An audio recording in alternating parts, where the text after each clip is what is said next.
The credit card alert pinged my phone at 11:47 p.m., just as I was wrapping my hands for another round with a heavy bag hanging in our garage. Spa services at the Grandview Resort. $437. The same resort where my wife, Vanessa, was supposedly attending a, quote, tech leadership summit in Richmond. Except the Grandview Resort was in Virginia Beach, 200 miles in the wrong direction. I stopped mid-wrap, staring at the notification. 10 years of marriage, and suddenly, my wife couldn't keep her lies straight. The irony wasn't lost on me. Dr. Vanessa Landry, Chief Technology Officer at Pinnacle Solutions, couldn't manage basic geography in her deception. Well, I muttered to the empty garage, my breath forming small clouds in the October chill. Looks like someone's been treating themselves. The garage door rumbled open at 12:23 a.m. I'd been expecting her. The summit was supposed to end tomorrow, but cheaters always come home early when they think they've covered their tracks. Through the interior window, I watched Vanessa's silver BMW glide into her spot with practiced precision.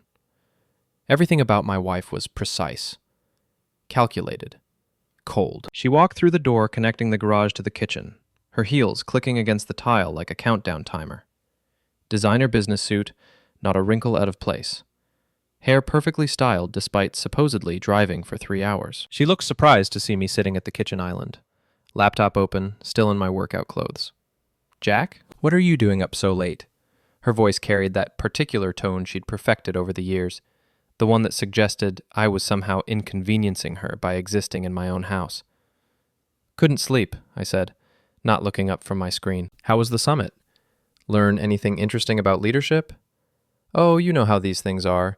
Lots of networking, boring presentations." She set her purse on the counter and moved toward the refrigerator. "I'm exhausted. I think I'll head straight to bed."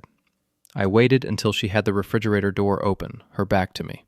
Funny thing about those boring presentations. The Grandview Resort must have some amazing spa services to help you unwind afterward. Her shoulders tensed. Just slightly, but I'd been watching for it. After 20 years in real estate, you learn to read people's tells. Vanessa had plenty of them, once you knew what to look for. "I'm sorry?" She turned around. Bottle of water in hand, eyebrows raised in that practiced expression of confused innocence. I held up my phone, showing her the credit card alert. $437 at a spa, in Virginia Beach, while you were supposedly in Richmond. The silence stretched between us like a taut wire. I could practically hear the gears turning in her head, calculating responses, weighing options. This was the woman who'd built her career on quick thinking and decisive action, but apparently, adultery made her slower on the uptake. "The summit relocated," she said finally. "Last-minute venue change. I meant to tell you, but things got so hectic." I nodded slowly, as if considering this explanation. "Makes sense.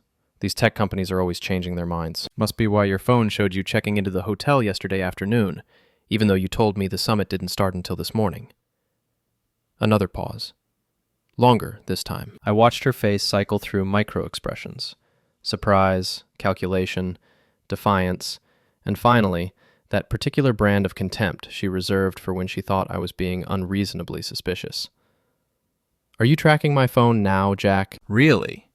She crossed her arms, shifting into offense mode. Classic Vanessa. When caught in a lie, attack the accuser. "This is exactly why we have problems. You don't trust me. You never have." "Hard to trust someone who lies about where they're spending our money," I replied evenly.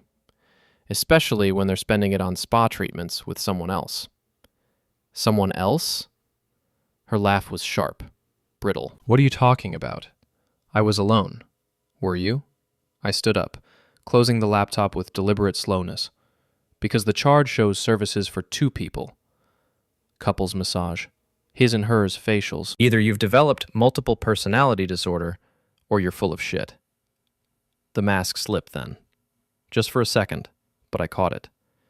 The flash of panic in her eyes, quickly replaced by cold fury. This was the real Vanessa. The one her colleagues and friends never saw. The one who'd been perfecting her contempt for me for years. "I'm not doing this," she said, grabbing her purse. "I'm tired, and I don't have to justify every expense to you. We can talk about this tomorrow, when you're being rational." She headed for the stairs, dismissing me like a subordinate who'd overstepped, but I wasn't done. Not even close. "Vanessa, She stopped at the bottom of the staircase, hand on the banister, but didn't turn around. Next time you want to lie to me, make sure your story doesn't have more holes than a screen door. It's insulting to both of us. She went upstairs without another word. I listened to her footsteps cross the hardwood floor of our bedroom, heard the door close with just a little too much force. Not quite a slam. Vanessa was too controlled for that, but enough to make her point. I waited 20 minutes until I heard the shower running. Then I went to work. Vanessa's home office was her sanctuary. Sleek, modern, everything in its place. She kept it locked when she wasn't home, but I'd been in the real estate business long enough to know that most residential locks were suggestions rather than actual security. The thin metal tool I kept in my garage toolkit made quick work of the door handle. Her desk was immaculate, as always. Computer password protected, files organized with military precision. But people who live double lives always make mistakes. They have to. The cognitive load of maintaining multiple narratives eventually creates cracks. I found the first crack in her desk drawer. A second phone, cheap prepaid model, tucked behind a stack of business cards. The kind of phone you buy when you don't want your activities tracked. The phone wasn't password protected. Vanessa's first major mistake. The text thread with B told the whole story. Months of messages, starting professional and gradually becoming intimate. Then explicit, then downright crude. I scrolled through conversations about hotel rooms and weekend getaways, complaints about her boring husband and his pathetic real estate business, detailed descriptions of what they wanted to do to each other, pictures of Vanessa in lingerie I'd never seen before, pictures of her in positions I recognized from our own bedroom, and in the background of one particularly revealing shot, a mirror reflection showing a man I recognized. Brandon Chase. Innovation Director at Pinnacle Solutions. Pretty boy with a gym membership and an ego the size of his trust fund. I'd met him at company parties, watched him flirt with my wife while I stood there holding drinks and making small talk with other spouses. The shower was still running upstairs. I kept scrolling. The messages painted a picture of a woman I barely recognized. Vanessa complained about everything. Our house, our friends, our life together. She called me a burden and joked about how Brandon was everything Jack wishes he could be. They made plans around my work schedule, using our shared calendar to coordinate their meetings. They'd been using our bed, our house, our marriage as their personal playground. But it was the video file that pushed me over the edge. 37 seconds of my wife and her lover in our bedroom. In our bed. The bed where we'd talked about having children, where we'd comforted each other through bad days, where I'd held her during her father's funeral 5 years ago. I watched the entire thing. Every degrading second. Not out of some twisted voyeurism, but because I needed to understand exactly how little respect she had left for me. For us. The shower shut off upstairs. I carefully put everything back where I'd found it, locked the office door, and went back to the kitchen. By the time Vanessa came downstairs in her silk pajamas, I was sitting exactly where she'd left me. Laptop open, looking for all the world like a man who'd spent the last hour brooding over credit card statements. Jack?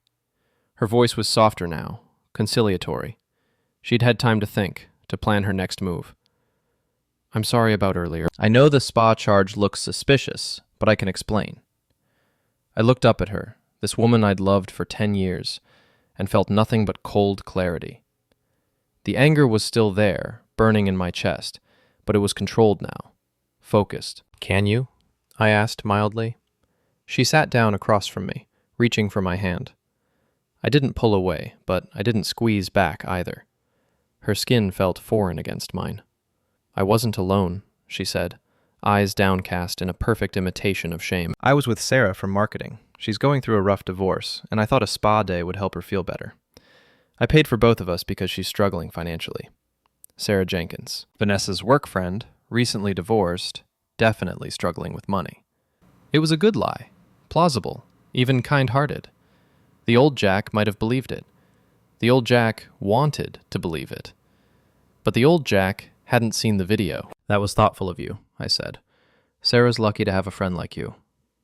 Relief flooded her face. She squeezed my hand, leaning forward to kiss my cheek. I should have just told you the truth from the beginning. I know how it looked. Yeah, I agreed, letting her kiss me, letting her think she'd won. It definitely looked suspicious. She went to bed an hour later, confident she'd smooth things over. I stayed downstairs, staring at my laptop screen, but not really seeing it. Instead, I was thinking about Brandon Chase and his smug smile, about Vanessa's complaints and her casual cruelty, about 10 years of marriage reduced to a 37-second video file. I'd been underestimated my entire life. In high school, I was the kid who wasn't quite smart enough for the honors classes, not quite athletic enough for varsity sports. In college, I was the guy who worked 2 jobs to pay tuition while my classmates partied on their parents' dime. In business, I was the small-town real estate broker who'd never make it big in the city. Even in my marriage, I was the stable, reliable husband who'd never be exciting enough, successful enough, dangerous enough to hold his wife's interest. But here's what people never understood about being underestimated. It gives you freedom. When no one expects much from you, you can plan in plain sight. You can prepare for war while everyone assumes you're too weak to fight. I opened a new browser window and started researching Virginia's adultery laws. Then I looked up Brandon Chase's public records, his mortgage, his car loans, his business registrations. I made a list of Vanessa's friends and colleagues, cross-referenced their social media accounts, started building a map of who knew what and when. By sunrise, I had the foundation of a plan. Not revenge. That was too crude, too emotional. This was going to be justice. Systematic, thorough, and absolutely devastating. Vanessa came downstairs at 7:30, already dressed for work, moving with her usual brisk efficiency. She kissed the top of my head as she passed, grabbed her coffee and laptop bag. "I'll be late tonight," she said without looking at me. "Big presentation tomorrow. I'll probably grab dinner at the office." "Sure," I said, not bothering to look up from my newspaper. "Say hi to Brandon for me." She froze in the doorway. "What?" "Brandon Chase. He's working on the presentation too, right? Innovation director?" I turned a page, casual as breathing. "Nice guy. Very energetic." "Right. Yes. I'll tell him you said hi." She left quickly after that, and I allowed myself a small smile. The game had begun, and Vanessa didn't even know she was playing yet. But she'd learn soon enough. They both would. I called in sick to work for the first time in 3 years. Marty O'Connell showed up at my door 20 minutes after I texted him, carrying coffee and wearing the expression of a man who'd seen this movie before. "She's cheating," he said, before I'd even finished explaining about the credit card charge. "How'd you know?" "Because you look like I did when I caught Linda with her yoga instructor." Marty handed me a coffee and sat down in my kitchen chair like he owned the place. "Plus, you've never called in sick unless you were on your deathbed. What's the plan?" This was why Marty had been my best friend since high school. No judgment, no lectures about working things out or going to counseling. Just straight to the point. "What are we going to do about it?" "I need information," I said, "about Brandon Chase. Everything you can find." Marty grinned. Despite his blue-collar exterior and tendency toward crude humor, he had a master's degree in computer science and a talent for finding things people preferred to keep hidden. The pretty boy from her company? This should be fun. While Marty worked his digital magic, I drove across town to Pinnacle Solutions. The building was all glass and steel, designed to scream innovation and disruption to anyone within a 50-mile radius. I'd been there dozens of times for company parties and spouse events, always feeling like a fraud in my department store suits while everyone else wore designer everything. But today, I wasn't the awkward spouse trying to make small talk. Today, I was conducting reconnaissance. I parked across the street and waited. At 11:15, Brandon Chase emerged from the building, heading toward the gym 2 blocks away. He moved with the confident swagger of a man who'd never faced real consequences for his actions. Designer workout clothes, expensive sneakers, the kind of perfect hair that required professional maintenance. I followed him to the gym, paid for a day pass, and spent 45 minutes observing. Brandon worked out like he did everything else, showing off, lifting weights that were too heavy, grunting loud enough to make sure everyone noticed, checking himself out in the mirrors between sets. But more importantly, I watched him interact with other people, the way he name-dropped clients during conversations, how he bragged about his car, his condo, his weekend trips to D.C. The casual arrogance of someone who'd never had to work for anything, and I watched him take 2 small white pills from an unmarked bottle in his gym bag. When I got home, Marty was waiting with a thick folder and a satisfied expression. "Your boy Brandon has expensive tastes," he announced, spreading papers across my kitchen table. Car payment on a BMW M4 that's about 60% of his annual salary. Mortgage on a downtown condo that's another 40%. Credit cards maxed out on clothes, restaurants, and weekend trips. How's he affording all this? That's where it gets interesting. Marty pulled out a bank statement. Regular deposits that don't match his Pinnacle Solutions salary. Cash deposits, always under $10,000 to avoid reporting requirements. Someone's got a side hustle. I thought about the pills I'd seen him take at the gym. Performance enhancers? That'd be my guess. Probably selling to half the gym rats in town. It's not exactly El Chapo territory, but it's enough to get him fired if HR found out. I studied the financial records, seeing the pattern. Brandon was living paycheck to paycheck despite making six figures, supplementing his income with drug dealing, and stupid enough to deposit the proceeds in his regular checking account. What about his relationship with Vanessa? Marty's grin turned predatory. Oh, that's the best part. I hacked into the company's badge access system. Your wife and Brandon have been working a lot of late nights together. Same conference rooms, same timestamps, sometimes until midnight. Can you get me copies of their schedules? Already printed them. He handed me another stack of papers. Last 6 months of after-hours access. They've been very dedicated employees. I spent the rest of the afternoon cross-referencing the access logs with Vanessa's calendar and the text messages from her burner phone. The pattern was clear. Every late meeting corresponded with explicit messages about hotel rooms and weekend getaways. Every business dinner was followed by photos and videos I wished I could unsee. But patterns were good. Patterns meant predictability, and predictability meant vulnerability. That evening, I made my first move. The anonymous tip to Pinnacle Solutions' HR department was carefully crafted. Nothing dramatic, nothing that screamed vengeful husband. Just a concerned employee reporting suspicious activity in the company gym, someone selling unmarked pills, creating liability issues for the company's health insurance. I included enough specific details to make it credible. Times, dates, descriptions of the pills, even a photo I'd taken with my phone's zoom lens. Everything HR would need to launch an investigation. The beauty of corporate bureaucracy is its predictable paranoia.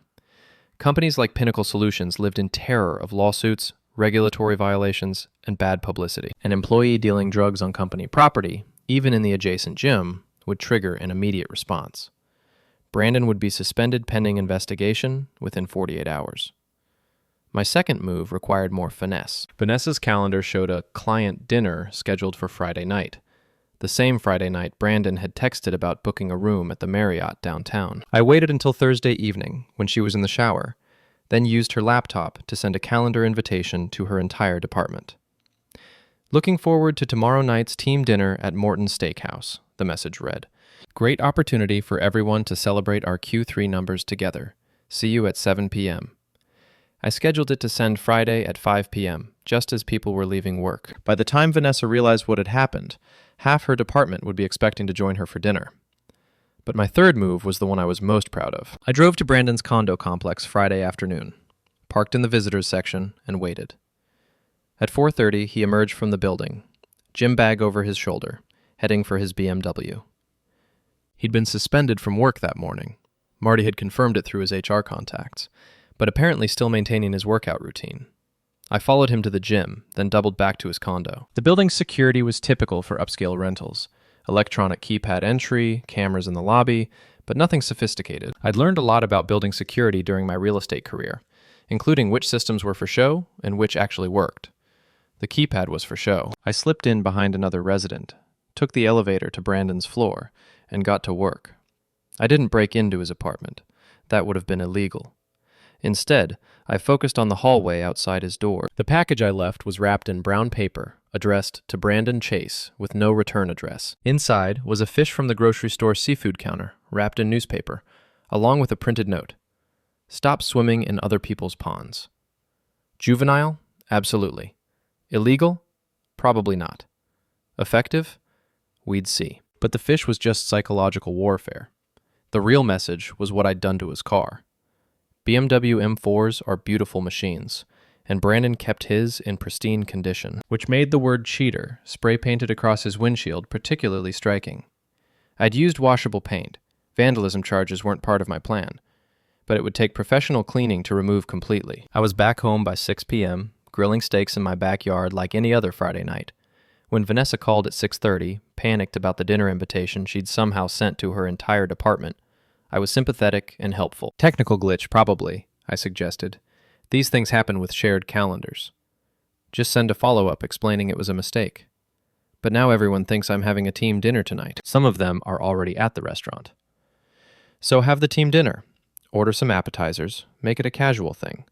Turn the mistake into a team-building opportunity. She was quiet for a long moment. That's actually not a bad idea. I have my moments, I said, flipping a steak. Tell everyone I said hi. She spent Friday night at Morton Steakhouse with 12 colleagues, making awkward small talk and picking at overpriced appetizers. Brandon spent Friday night scrubbing paint off his windshield and disposing of a rotting fish, and I spent Friday night planning my next move. Saturday morning, Marty called with an update. Brandon's been asking around about who might have it in for him, he reported. Apparently, he thinks it's someone from the gym. Maybe a customer who got ripped off. Good, let him chase shadows for a while. What's next? I looked out my kitchen window at Vanessa, who was working in her garden, completely oblivious to the storm building around her carefully constructed double life. Now we turn up the heat, I said. Time to see how they handle real pressure. The anonymous phone call came from a burner phone I'd bought with cash, from a voice disguised by a cheap electronic modulator I'd ordered online. Jack Landry? The voice was metallic, robotic. Speaking. You need to back off. Stop harassing Brandon. Stop digging into things that don't concern you. This is your only warning. I almost laughed. The voice modulator was so obviously fake, and the threat so amateurishly delivered that I recognized it immediately. Sam Brooks, Vanessa's best friend and enabler, trying to sound intimidating. I'm sorry, who is this? Someone who knows what you've been doing. Leave it alone, or you'll regret it. I sat back in my chair, grinning. They were panicking, making mistakes, reaching out to amateurs for help. The fish and spray paint had rattled them more than I'd hoped, but more importantly, they'd just escalated the situation. What had been a private matter between husband and wife was now a conspiracy involving multiple people. That changed everything. I called Marty back. How do you feel about some surveillance work? Depends. Are we talking about sitting in a car with coffee and donuts, or breaking into places? Strictly legal observation. I want to know who Vanessa talks to, where she goes, what she does when she thinks no one's watching. I can do that. What about Brandon? I thought about the desperate phone call, the amateurish threats, the growing panic in their text messages. Brandon's going to make a mistake soon, I said. And when he does, I want to be ready. The Oak Ridge Country Club's annual charity gala was the social event of the season, where the town's upper middle class gathered to write tax-deductible checks and pretend they cared about local causes. Vanessa had been looking forward to it for months, had bought a new dress, made dinner reservations for afterward. She had no idea it would become the scene of her public humiliation. I'd spent 2 weeks preparing. Marty's surveillance had provided a detailed map of Vanessa's routine. Her meeting spots with Brandon, her conversations with Sam Brooks. More importantly, it had given me leverage. The audio recording was perfect. Crystal clear conversation between Vanessa and Sam at Rossetti's wine bar, discussing how to handle the Jack situation and whether they should take more aggressive action. Sam's voice was unmistakable as she suggested ways to neutralize my investigation, including having Brandon's gym friends have a conversation with me. Conspiracy to commit assault. Not enough for criminal charges, probably, but devastating in the court of public opinion. I arrived at the gala early, mingling with the crowd, playing the role of supportive husband waiting for his successful wife. The country club's main ballroom was decorated in gold and burgundy, round tables arranged around a small stage where local dignitaries would give speeches about community service and shared values. Vanessa arrived fashionably late, stunning in a black cocktail dress that probably cost more than most people's monthly salary. She worked the room with practiced efficiency, air-kissing acquaintances, discussing business deals, positioning herself as the successful executive who'd risen above her small-town origins. Brandon was there too, lurking near the bar, trying to look casual while obviously waiting for an opportunity to talk to her. He'd cleaned up well. The spray paint incident had been covered up, and his suspension from work was being kept quiet, pending the investigation. But I could see the stress in his posture, the way his eyes darted around the room, the frequency of his trips to the bar. The pressure was getting to him. Sam Brooks held court at a table near the stage, surrounded by other wives and girlfriends, all of them gossiping about who was wearing what and who'd been seen with whom.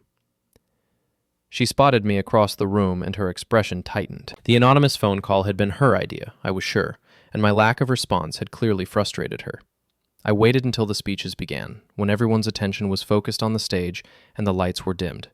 Then I made my move. The country club's sound system was controlled from a small booth near the kitchen, manned by a bored teenager who was more interested in his phone than monitoring the equipment. It was simple enough to plug in my own device during the transition between speakers. "Ladies and gentlemen," I said into the wireless microphone I'd brought, my voice carrying clearly through the ballroom speakers, "I'd like to propose a toast." The crowd turned toward me, confused but polite. Vanessa's face went pale as she realized what was happening. "To my beautiful wife, Dr. Vanessa Landry," I continued, raising my glass of champagne, "a woman who truly understands the meaning of teamwork." Scattered applause, uncertain laughter.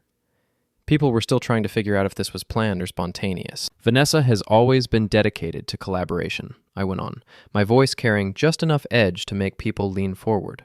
"She believes in working closely with her colleagues, sometimes very late into the night, sometimes on weekends, sometimes in hotel rooms." The applause faded. The laughter quieted. A few people started to realize where this was going. "She's particularly close with her innovation director, Brandon Chase." I gestured toward Brandon, who looked like he wanted to disappear into the floor. "They've been working on a very special project together. Very hands-on, very intimate." "Jack," Vanessa's voice cut through the silence, sharp with warning. "Stop." "But why stop?" I asked, turning to face her directly. "You've put so much effort into this project. Months of late-night meetings, weekend retreats, even used our bedroom as a conference room." The gasps were audible now. Phones were coming out, people recording, the gossip mill of Oak Ridge spinning into overdrive. "You're drunk," Vanessa said loudly, trying to regain control. "Everyone, please ignore him. He's been having some personal issues." "Personal issues," I repeated, nodding thoughtfully. "Yes, I suppose finding out your wife's been with her coworker could be called a personal issue." The explosion of whispers and shocked exclamations was everything I'd hoped for. In a town like Oak Ridge, reputation was currency, and I'd just devalued Vanessa's stock to penny levels. But I wasn't done. "And then there's the conspiracy," I continued, pulling out my phone and connecting it to the sound system. "Because when you're caught cheating, the natural response is to threaten the person who caught you." I played the audio recording. Sam's voice filled the ballroom, crystal clear, discussing ways to neutralize me and shut down my investigation. The part about having Brandon's friends have a conversation with me was particularly effective. The silence that followed was deafening. Every eye in the room shifted between me, Vanessa, Brandon, and Sam. The social dynamics of the entire town were reshuffling in real time. "So here's to teamwork," I concluded, raising my glass again. "To collaboration, to working together toward common goals, and to the best team players I know, on and off the field." I drained my champagne, set the glass on the nearest table, and walked out of the ballroom without looking back. The parking lot was chaos. People streaming out of the building, phones pressed to their ears, animated conversations about what they'd just witnessed. I sat in my truck for a few minutes, watching the show, savoring the moment. Vanessa burst through the doors 10 minutes later, Brandon and Sam trailing behind her. Even from 50 yards away, I could see she was furious. Her controlled facade had cracked completely, revealing the rage underneath. She spotted my truck and marched over, heels clicking on the asphalt like gunshots. "You bastard," she hissed through my open window. "You absolute jerk." "Language, Dr. Landry," I replied calmly. "What would your colleagues think? You just destroyed my career, my reputation, everything I've worked for." "No," I corrected. "You ruined your career when you chose to film that tape in our bedroom. I just made sure people knew about it." Brandon appeared beside her, trying to look tough, but mostly succeeding at looking scared. "You think this is over? You think you can just humiliate us and walk away?" I looked at him for a long moment. This pretty boy who'd helped destroy my marriage, who'd bragged about it to his friends, who'd treated my wife like a conquest and my home like his personal. "Playground, Brandon," I said quietly. If you don't get away from my truck in the next 10 seconds, I'm going to get out and show you what happens when you threaten someone who used to box Golden Gloves. He took a step back, his tough guy act evaporating instantly. This isn't over, Vanessa repeated, but her voice had lost its edge. She was starting to understand that she wasn't in control anymore. You're right, I agreed. It's not over. It's just getting started. I drove home slowly, taking the long way through downtown Oak Ridge. My phone was already buzzing with calls and texts. Friends, relatives, business associates who'd heard about the gala incident. The story would be all over town by morning, embellished and exaggerated with each retelling. By the time I pulled into my driveway, I had 17 missed calls and 43 text messages. I ignored them all and went inside to wait for the next phase. It didn't take long. Marty called at 11 p.m. Holy shit, Jack. You really did it. It's all over Facebook, Twitter, everywhere. Someone posted video of your speech. It's got 2,000 views already. Good. What about Vanessa? She's at Sam's house. Been there since she left the club. Brandon went home, but he's been making calls. Sounds like he's trying to do damage control. Let me know if anything changes. I hung up and poured myself a bourbon.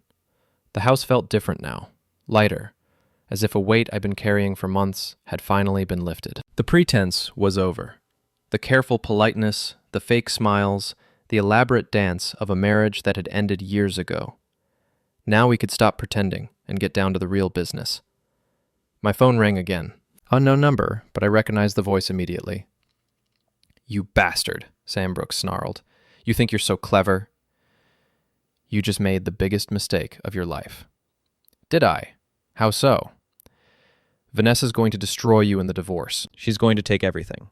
The house, the business, your reputation. When she's done with you, you'll be lucky to have a cardboard box to sleep in. I laughed, genuinely amused. Sam, you recorded yourself conspiring to have me assaulted. That recording is now in the hands of half the town, plus my lawyer, plus the police. You might want to worry about your own problems. The line went quiet for a moment. Then, you're bluffing. Am I? Check your Facebook feed. Someone posted the audio from tonight. It's been shared about 300 times so far. I could hear her frantically typing, probably pulling up social media to confirm what I'd told her. Oh, and Sam? Next time you want to threaten someone anonymously, don't use a voice modulator you bought on Amazon. The product reviews mention that specific robotic distortion. Took me about 5 minutes to track it down. I hung up before she could respond. The house phone rang 20 minutes later. Vanessa, calling from Sam's house. Her voice tight, with controlled fury. We need to talk. Do we? Don't play games, Jack. You've made your point. You've humiliated me publicly, destroyed my professional reputation, and turned our personal problems into entertainment for this entire town. Are you satisfied? Not even close. What do you want? Money? The house? I'll give you whatever you want if you just stop this insanity. I considered the offer for exactly 2 seconds. 6 months ago, I might have taken it. The old Jack, the one who avoided conflict and tried to keep everyone happy, might have accepted an apology and a financial settlement. But the old Jack hadn't seen the video, hadn't watched his wife mock him to her lover, hadn't spent weeks discovering the depth of her contempt and betrayal. What I want, I said slowly, is for you to understand that actions have consequences. You spent months treating our marriage like a joke, our home like your personal brothel, and me like an obstacle to your happiness. Now you get to live with the results. Jack, please. I'm filing for divorce on Monday morning. I'm citing adultery, and I have evidence that would make a porn star blush. In Virginia, that means you get nothing. No alimony, no property settlement, no sympathy from the judge. You can't, I can, and I will. And if you or Brandon or Sam try to threaten me again, if you even look at me wrong, I'll release the video. All of it. Every degrading second of you and your boyfriend disrespecting our marriage bed. The silence stretched for nearly a minute. When she finally spoke, her voice was barely a whisper. I hate you. Good, I replied. That makes 2 of us. I hung up and turned off the phone. Tomorrow would bring lawyers and paperwork, investigations and depositions. There would be more public scenes, more confrontations, more attempts to intimidate or manipulate me. But tonight, for the first time in months, I slept peacefully. Monday morning brought chaos to my office. The phone rang constantly. Reporters from the local newspaper, lawyers offering their services, friends and acquaintances who wanted the inside story about Saturday night's gala incident.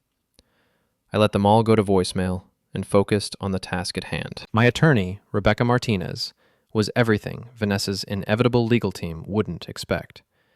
Young, hungry, and absolutely ruthless when it came to adultery cases. She'd built her reputation destroying cheating spouses in Virginia's fault-based divorce system. "This is beautiful work," she said, reviewing the evidence I'd compiled. Text messages, photos, video evidence, financial records showing hotel charges, and the conspiracy to intimidate you adds another layer. She's going to get destroyed in court. What about Brandon? He's not your spouse, so we can't go after him directly in the divorce. But the criminal conspiracy angle might give us leverage.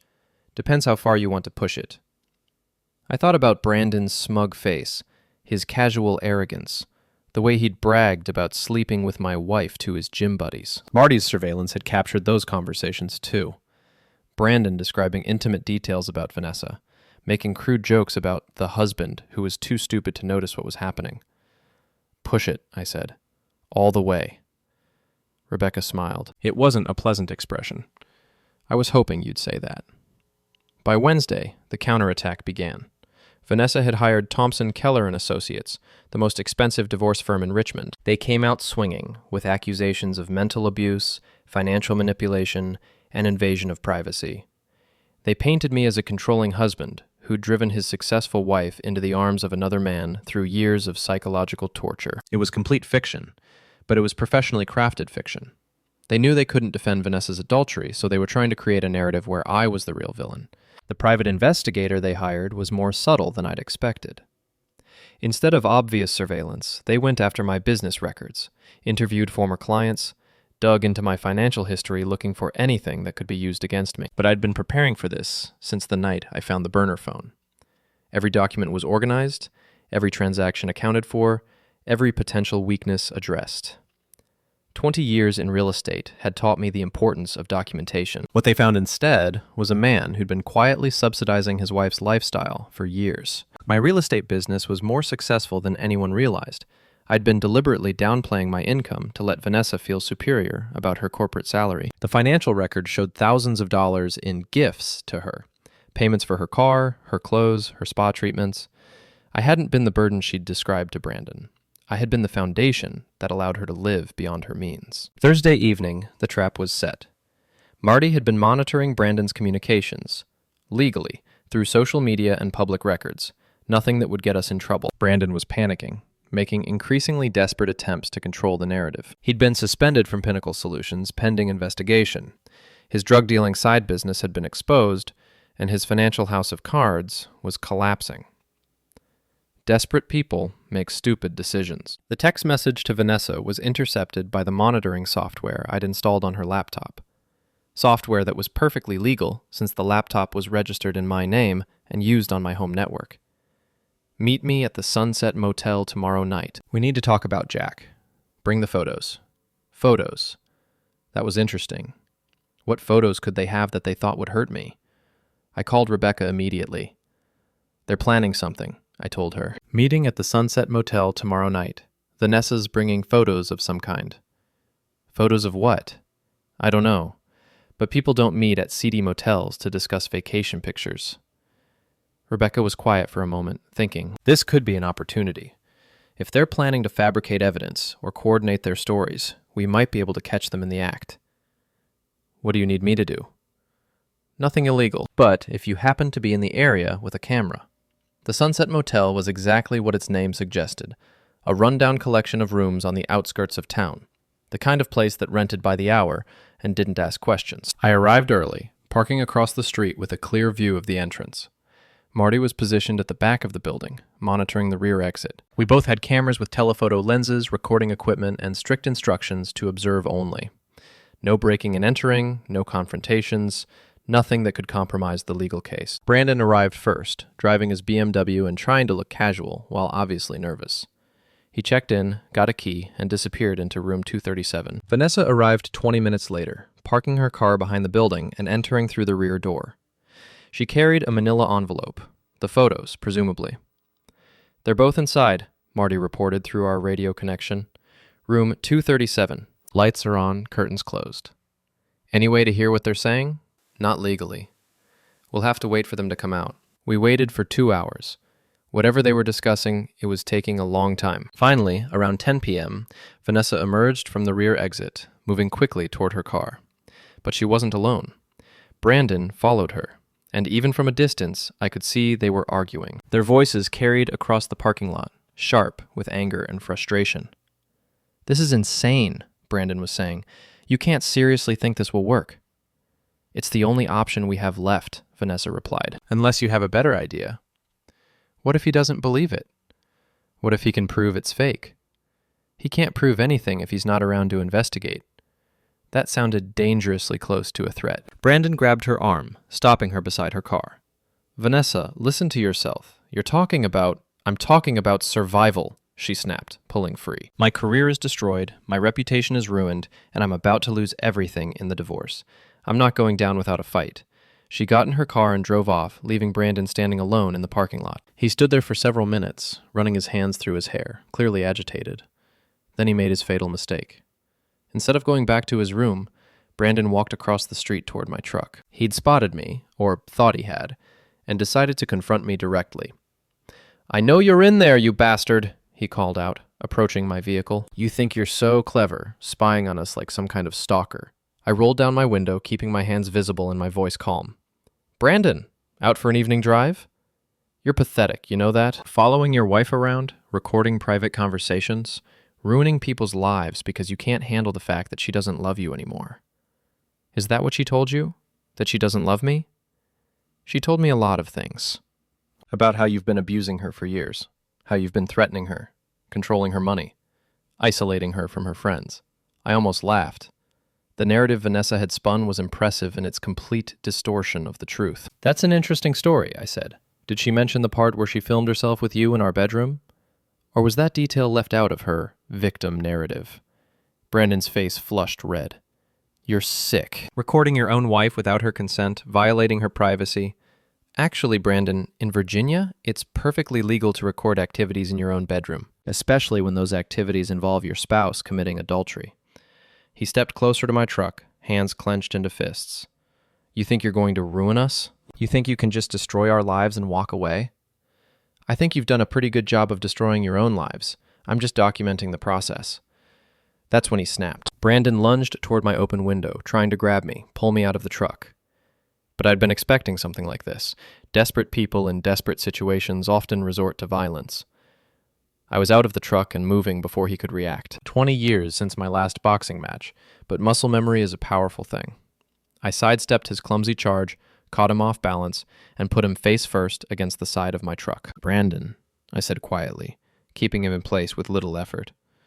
"You just assaulted me in front of multiple witnesses, with cameras recording. Do you realize how badly you just messed up?" He struggled for a moment, then went limp. "Let me go." "In a minute. First, we're going to have a conversation about boundaries and consequences." From my pocket, I pulled out a zip tie, the kind contractors use for securing cables. I'd brought it just in case something like this happened. "What are you doing?" "Teaching you a lesson about cause and effect." I zip-tied his hands behind his back, then secured him to his own car's side mirror. Not tight enough to cause injury, but secure enough to keep him in place. "This is kidnapping," he protested. "False imprisonment." "This is a citizen's arrest," I corrected. "You assaulted me, and I'm detaining you until the police arrive." I pulled out my phone and dialed 911, making sure Brandon could hear every word. "I'd like to report an assault. The perpetrator is secured and waiting for pickup at the Sunset Motel on Route 15. While we waited for the police, I retrieved a can of washable spray paint from my truck, the same kind I'd used on his windshield before. "What are you doing now?" Expressing myself artistically.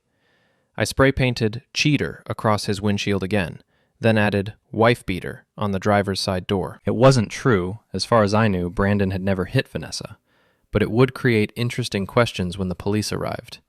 "You can't do this," Brandon said, but his voice lacked conviction. He was starting to understand that the rules had changed, that his pretty boy charm and trust fund arrogance weren't going to protect him anymore. "I can do whatever I want," I replied.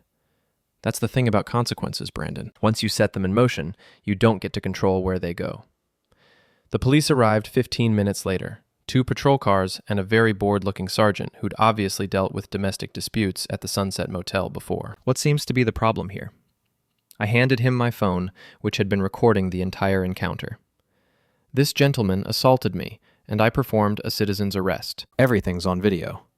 The sergeant watched the footage, interviewed both of us, took statements from Marty and the motel clerk who'd witnessed the incident. By the time it was over, Brandon was in handcuffs, facing assault charges, and I was free to go home. But the real victory wasn't the arrest. It was the manila envelope Brandon had dropped during our struggle. The photos inside were exactly what I'd expected. Fabricated evidence of abuse that Vanessa and Brandon had been planning to use against me. Fake bruises, staged scenes, carefully crafted lies designed to support their narrative of me as the controlling, violent husband. Rebecca was going to love this. "They just handed us the case," she said, when I called her from the parking lot. "Conspiracy to commit perjury, fabrication of evidence, assault, intimidation. We can destroy them in court and probably file criminal charges.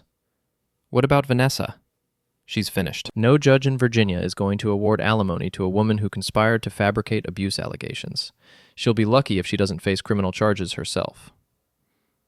I drove home slowly, savoring the moment. Brandon was in jail, facing multiple charges that would destroy his career and his reputation. Vanessa was exposed as a liar and conspirator, her credibility in ruins. Sam Brooks was facing her own legal problems for her role in the intimidation campaign. The trap had worked perfectly. But as I pulled into my driveway, I realized this was just the beginning. Vanessa wouldn't give up easily, and desperate people were capable of almost anything.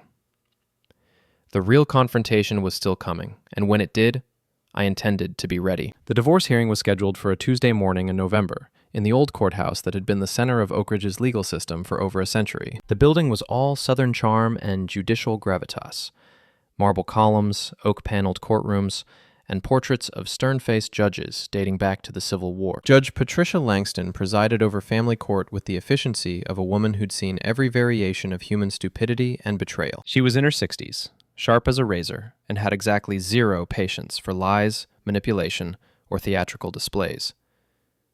Vanessa arrived with her legal team, looking like she was attending a business meeting, rather than the dissolution of her marriage. Expensive suit, perfect hair, the composed expression of someone who believed she could still control the narrative through sheer force of will. Brandon wasn't there. He was dealing with his own legal problems, including the assault charges and a growing investigation into his drug-dealing activities. His absence spoke volumes about how quickly he'd abandoned Vanessa once the situation became inconvenient for him. Sam Brooks sat in the gallery, trying to look supportive while obviously worried about her own potential legal exposure. The conspiracy charges were still pending, and her lawyer had advised her to maintain a low profile. I sat with Rebecca at the plaintiff's table, surrounded by boxes of evidence that represented months of careful documentation. Financial records, photographs, audio recordings, video files, witness statements, everything needed to paint a complete picture of Vanessa's adultery and the conspiracy that followed. "All rise," the bailiff announced, the Honorable Patricia Langston presiding. Judge Langston entered with the brisk efficiency of someone who had a full docket and no time for nonsense. She reviewed the case file briefly, then looked up at both legal teams. "This is a divorce proceeding with allegations of adultery," she said. "I've reviewed the preliminary filings, and I have to say, this is one of the more thoroughly documented cases I've seen. Mr. Martinez, you may present your opening statement." Rebecca stood, straightening her jacket, and launched into a presentation that was both devastating and methodical. She outlined Vanessa's affair with Brandon Chase, the conspiracy to intimidate me, the fabricated evidence they'd planned to use in court, and the financial impact of Vanessa's deception. "Your Honor," she concluded, "this isn't just a case of adultery. It's a case of systematic deception, financial fraud, and criminal conspiracy. Mrs. Landry didn't just betray her marriage vows. She attempted to destroy her husband's reputation and livelihood when he discovered her infidelity. Vanessa's lead attorney, Richard Thompson, was a silver-haired veteran of high-stakes divorce cases. He stood with the confidence of someone who'd built his career on turning losing cases into settlements. "Your Honor," he began, "my client admits that she made mistakes in her marriage. But those mistakes were the result of years of emotional abuse and manipulation by her husband. Mr. Landry systematically controlled and isolated Mrs. Landry, driving her to seek comfort elsewhere. It was the narrative they'd been building since the beginning. Vanessa as victim, me as abuser. But Judge Langston had seen the evidence, and her expression suggested she wasn't buying it. "Mr. Thompson," she interrupted, "I've reviewed the financial records in this case. Your client was the primary beneficiary of joint assets, received regular gifts from her husband totaling tens of thousands of dollars, and maintained complete control over her own income and expenses. Can you explain how this constitutes financial abuse?"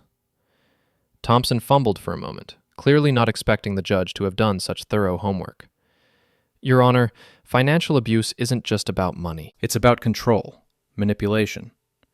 "I see. And the evidence of this control would be—" "We have testimony from Mrs. Landry about her husband's controlling behavior. Testimony that directly contradicts the documentary evidence before me," Judge Langston said dryly. "Mr. Martinez, please present your evidence." What followed was 2 hours of methodical destruction.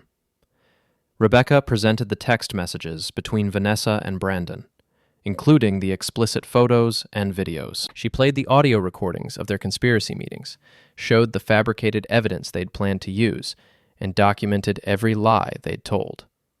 The video evidence was particularly damaging. Not the intimate recordings. Those were referenced but not played in open court, but the surveillance footage of Vanessa and Brandon meeting at hotels, the recordings of their conversations about handling the Jack situation, and the documentation of their attempts to intimidate me. Vanessa's composure began to falter as the evidence piled up.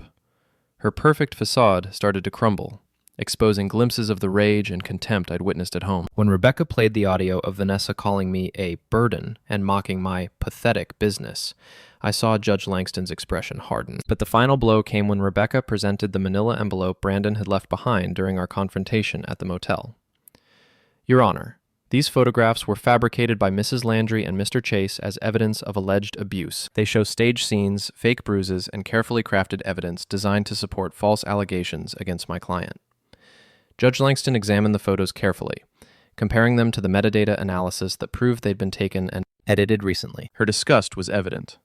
"Mrs. Landry," she said, "did you participate in creating these fabricated images?" Vanessa's attorney whispered urgently in her ear, but she ignored him. The mask was completely off now, revealing the cold arrogance underneath. "I did what I had to do to protect myself from a vindictive husband who was trying to destroy my life. By committing perjury and fabricating evidence? By fighting back against someone who was stalking me, harassing me, and violating my privacy." Judge Langston set the photos aside and fixed Vanessa with a stare that could have melted steel. "Mrs. Landry, in 30 years on this bench, I have rarely seen such a clear-cut case of adultery combined with conspiracy to commit perjury. Your behavior has been reprehensible from beginning to end." She turned to the legal teams. "I'm ready to rule." The judgment was swift and brutal. Judge Langston granted me the divorce on grounds of adultery, awarded me the house and all joint assets, and ordered Vanessa to pay me alimony of $1,500 per month for 7 years. She also referred the case to the district attorney for possible criminal charges related to the fabricated evidence and conspiracy. Furthermore, Judge Langston concluded, I'm issuing a restraining order preventing Mrs. Landry or her associates from contacting Mr. Landry except through legal counsel. Any violation will result in immediate arrest. Vanessa sat in stunned silence as the gavel came down. Her legal team gathered their papers with the resigned efficiency of lawyers who'd just lost an unwinnable case. The courtroom slowly emptied, leaving me alone with Rebecca and the wreckage of my 10-year marriage. "Congratulations," Rebecca said, packing up her files. "You just won one of the most decisive divorce victories I've ever seen." But I wasn't ready to celebrate yet. I knew Vanessa too well to believe she'd accept defeat gracefully. I was right. The confrontation came 3 days later, at the house that was now legally mine. I was in the garage, boxing with the heavy bag, when I heard cars pulling into the driveway. Multiple vehicles, doors slamming, voices raised in anger. Through the window, I saw Vanessa's BMW, Sam Brooks' SUV, and 2 other cars I didn't recognize. A small army of supporters, coming for one final confrontation. I grabbed my phone, started recording, and walked outside to meet them. Vanessa stood in my driveway like a general addressing troops, her composure completely gone, her face twisted with rage. Behind her were Sam Brooks, 2 women I recognized from her office, and 3 men who looked like they'd been recruited for intimidation purposes. "This is my house, too," Vanessa announced as I approached. "I'm not leaving without my things." "Actually," I said calmly, "according to the court order signed 3 days ago, this is my house. You have no legal right to be here. Forget your court order. Forget your judge. And forget you." The mask was completely gone now. This was the real Vanessa, the one who'd called me a burden, who'd mocked our marriage to her lover, who'd been willing to fabricate evidence to ruin me. "You need to leave," I said, still recording. "All of you, before I call the police." One of the men stepped forward, mid-30s, gym-built, trying to look intimidating. "Maybe you should call them. Give us a chance to explain how you've been stalking and harassing innocent people." "Innocent people," I repeated. "Is that what we're calling adultery and conspiracy now?" Sam Brooks pushed past the others, her face red with anger. "You destroyed her life, you son of a bastard. She lost her job, her reputation, everything, because of your vindictive bullshit. She ruined her own life when she chose to be with her coworker and film it in our bedroom." The gym-built guy took another step forward. "You better watch your mouth. Or what? You'll assault me like your buddy Brandon did? How did that work out for him?" Vanessa laughed, sharp and bitter. "Brandon was weak. He couldn't handle the pressure. But I'm not Brandon." She pulled something from her purse, a small device I recognized as a digital recorder. "I've been documenting everything," she announced. "Every conversation, every threat, every instance of harassment. When I'm done, you'll be the one facing criminal charges." I almost felt sorry for her. After everything that had happened, she still believed she could manipulate the narrative, still thought she could turn herself into the victim. "Vanessa," I said gently, "you're trespassing on my property, in violation of a restraining order, with witnesses present and everything being recorded. You're not documenting harassment, you're committing it." That's when she completely lost control. "You think you've won?" she screamed, advancing toward me with her small army behind her. "You think you can just destroy my life and walk away? I'll make you pay for what you've done. I'll make you regret the day you ever met me."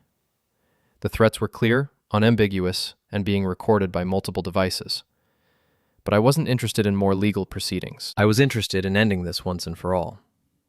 "You're right," I said, stopping her advance with my tone. "I have won. Completely and totally." I pulled out my phone and showed her the screen. Social media feeds, local news websites, community forums, all featuring the story of our divorce, the evidence of her adultery, and the details of the conspiracy she'd orchestrated. "Your story is everywhere," I continued. "The cheating wife who tried to frame her husband for abuse. The corporate executive who lost everything because she couldn't keep her legs closed. The desperate woman who fabricated evidence and still lost in court." Her face went pale as she realized the scope of her public humiliation. "But that's not the best part," I went on. "The best part is what happened to your boyfriend." I showed her another screen, a news article about Brandon's arrest, his termination from Pinnacle Solutions, the drug charges that would likely send him to prison. "Brandon rolled over on you completely," I said. "Gave the DA everything, the fabricated photos, the conspiracy meetings, the plans to intimidate me. He's looking at 3 to 5 years, and he threw you under the bus to get a plea deal." The silence that followed was complete. Even her supporters seemed to understand that the game was over. "So here's what's going to happen," I continued. "You're going to get in your cars and leave my property. You're going to honor the restraining order and stay away from me. And you're going to live with the consequences of your choices." I walked over to my truck and pulled out a large cardboard sign I'd prepared for this moment. "Yard sale," it read. "Cheaters' belongings. Everything must go." I planted it in my front yard, then started dragging boxes from the garage. Boxes filled with Vanessa's designer clothes, her expensive shoes, her jewelry, her electronics. Everything she'd left behind when she moved out. "What are you doing?" she whispered. "Liquidating assets," I replied. These items were abandoned on my property, so legally they're mine to dispose of. I figured the neighbors might be interested in some designer bargains. I started hanging clothes on a makeshift rack, pricing everything at garage sale levels. $1,000 dresses for $5, designer handbags for $10. Jewelry worth thousands marked at pocket change prices. The psychological impact was devastating. This wasn't just about money. It was about status, image, the carefully constructed persona Vanessa had built her identity around. "Stop!" she begged, all her rage replaced by desperation. "Please, Jack, don't do this." But I was already setting up tables, arranging merchandise, preparing for the show. And the neighbors were starting to notice. Mrs. Dorsey from next door. The Johnsons from across the street. Families out for evening walks, all drawn by the spectacle of Vanessa Landry's public humiliation. "Step right up," I called out, playing carnival barker. "Everything must go." Designer clothes at bargain prices, slightly used by a cheating wife, but still in excellent condition. The crowd began to gather. Word spread quickly through the neighborhood, and soon there were dozens of people browsing through Vanessa's belongings, gossiping about the divorce, enjoying the free entertainment. Vanessa stood frozen in my driveway, watching her life being sold for pennies on the dollar. Her supporters melting away as the situation became too public, too humiliating to be associated with. That's when the final surprise arrived. A tow truck rounded the corner, followed by a sheriff's deputy. They pulled up to where Brandon's BMW was parked, the car he'd been making payments on before his arrest, the car whose loan I'd quietly purchased from the bank after his assets were frozen. "Brandon Chase?" the deputy called out. "He's not here," I replied helpfully, "but that's his car, the one being repossessed for non-payment." The tow truck driver got to work, hooking up the BMW while a growing crowd watched. I'd timed it perfectly. The public humiliation of both Vanessa and her absent lover, playing out in front of half the neighborhood. "You planned this," Vanessa said, her voice barely audible. "All of it." "I learned from the best," I replied. "You taught me that marriage is a game, that loyalty is weakness, that the only thing that matters is winning. Congratulations, Dr. Landry. You created a monster." The tow truck pulled away with Brandon's car, taking with it the last symbol of the arrogance and entitlement that had destroyed my marriage. The crowd continued to grow, people buying Vanessa's belongings, taking pictures, sharing the story on social media. And through it all, Vanessa stood there, watching, finally understanding that she'd lost everything. Her husband, her lover, her career, her reputation, her possessions, and her dignity. Sam Brooks tugged at her arm. "Come on, Vanessa. Let's go. This is over." But I wasn't quite finished. "Actually," I called out as they started to leave, "there's one more thing." I pulled out a final item from my truck, a bottle of champagne and 2 glasses. "Mrs. Dorsey," I said to my elderly neighbor, "would you like to join me for a toast?" The old woman grinned and accepted a glass. The crowd quieted, sensing that this was the finale they'd been waiting for. I raised my champagne toward the departing cars, toward Vanessa's retreating figure, toward the wreckage of the life she'd tried to build on lies and betrayal. "To consequences," I announced, my voice carrying across the yard. "To justice, and to the last dance at Oak Ridge." The crowd erupted in applause and laughter.